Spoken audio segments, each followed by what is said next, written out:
Julie Hogard looks like she will be out first to start things off. 9 reps of the hang cleans, front squats, and shoulder overhead at 185 pounds. Time to beat freaking Fittest. Did that in heat number 2, 4 minutes, 1 second. Now you can divide this work up however you want. And that is very key here, because sharing isn't caring. You don't have to split it up evenly. You can lean on your heavy hitters if you need to, and that's going to be smart to minimize transitions.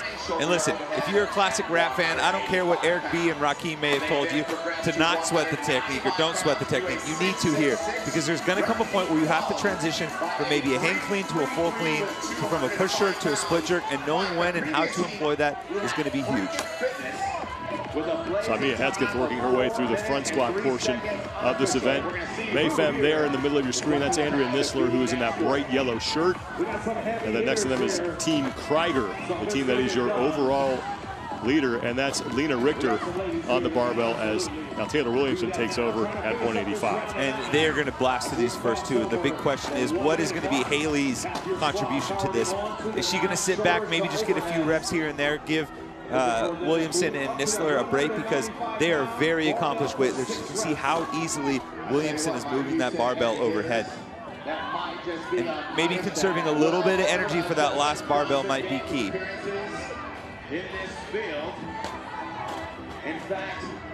Gowad now is moving on to the 195-pound barbell. Julie Hogard closed out their round of 9. Now here comes Haley Adams and Andrea Nisler moving on to 195 as well. Let's send it down to Jamie Higia with more on Mayfem. I was able to talk to Tasha Persevich, who is Haley Adams' coach, and she said that although her 1-rep max clean and jerk is around 220, she is very proficient in hang cleans and shoulder to overhead. So not so much look for Andrea and Taylor to take over those front squats, but Haley can contribute a ton, moving her high percentage very efficiently. Andrea Nisler now working through the hang cleans. Gowad in the middle of your screen. That's Sol Sigurdsdottir, who with a no rep now on the shoulder to overhead. So they have 4 reps remaining on that part of the event. So they are just ahead of Mayfem as Nisler. And look at Julie Hogard being able to transition to that split jerk right away. That's one of the things I was talking about earlier. Knowing when to employ the proper technique based on the loading is going to be huge. And right now, Gowad is cruising. 3 blind mice on the right of your screen. Keep an eye on them. They're also on that 195-pound barbell. And they are on the shoulder to overhead portion as well. And now Gowad has moved on to 205. Mia Hesketh quickly through the 3 hang power cleans and now hits 1 front squat. Here comes Sol Sigurdsdottir.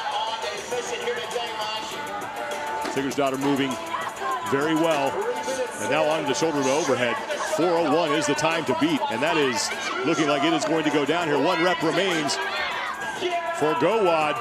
Sigurdsdottir locks that out, and they will get the event win. 3:11 unofficially for Gowad. Tremendous effort from Sol at the end there. You saw her first 2 jerks were push jerks. Took a little bit of a beat before that last rep, switched to the split jerk, and it was enough to get through that last jerk without failing any reps, and they walk away as the event winner. And Gowad is in position now to take over 2nd place, depending on what happens with Mayfem. Mayfem only had a 3-point lead on Gowad. That is just 1 spot in an event result, as Taylor Williamson is now done. Williamson is in, so they will take 2nd in the event, and now they will be tied unofficially in points with Gowad. Krieger now needs to worry about surrendering 1st place to Gowad, and Krieger still on the floor. Kristen Holta with a no rep, and freaking Fittest's time will now be 3rd. So that means that Krieger will surrender at least 6 points, and we could have a 3-way tie here on top of the leaderboard, depending on what happens.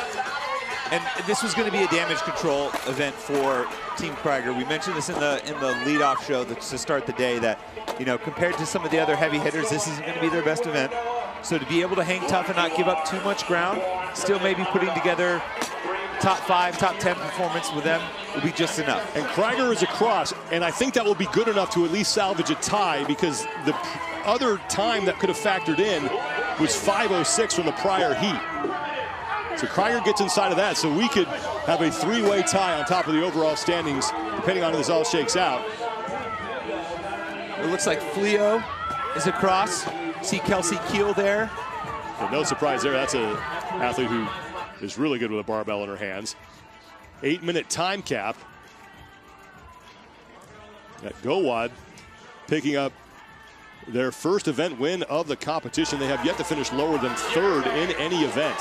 And Madison McElhenney with 3 blind mice. Getting close to close now. You can see the separation in skill and strength from the first heat to the last. Just how many teams have already finished underneath the 6-minute mark. Looking like a majority of the teams are going to get in under the time cap. It's like Team Yerbay and the Born Primitive Underdogs also got across as well.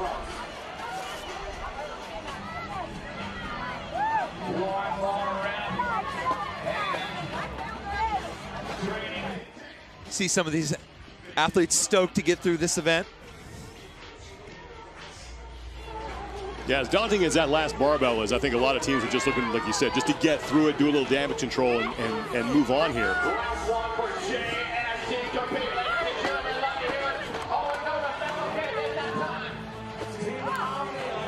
Omnia getting across the finish line. There's JST Compete.